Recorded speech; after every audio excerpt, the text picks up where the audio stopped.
500 ming 600 ming pul bulsang bo'ladi. 3 yil bo'ldi qilganima. Endi eshit oldiga ekdim edi o'zi. 400 olib kelib ekkanman, o'shadan ko'paydim buna. 3 yil 14 ga ko'paydim. Endi hozir Alba degan sorti bor. Bu yerda ekijok Clery degan sortlari bor. Şuradan ko'paytamiz, budan ko'paytamiz degandek. Endi bu Alba degan sorti Yarks yaxshi, vid yaxshi. Jiltirab turadi. 245-250 shuna sotib o'tadi. Klientlar ketib turadi o'zlari.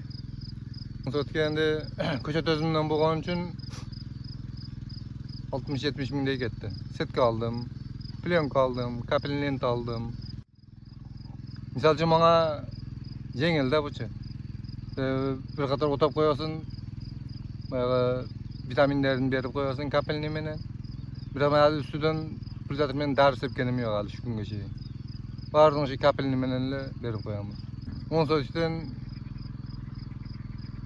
yaxşı bu bergen olsa 500 ming 600 ming pul bulsan dedi. Kulpunayla özüdün. Sebebi o kulpunay pişkandan keyin plus ko'chat çıqat bundan. Ko'chatning ishtiga 20 so'm. Endi 10 so'mdan sotganimda ham bu yerdan bilmem 1 million ko'chat chiqsa kerak.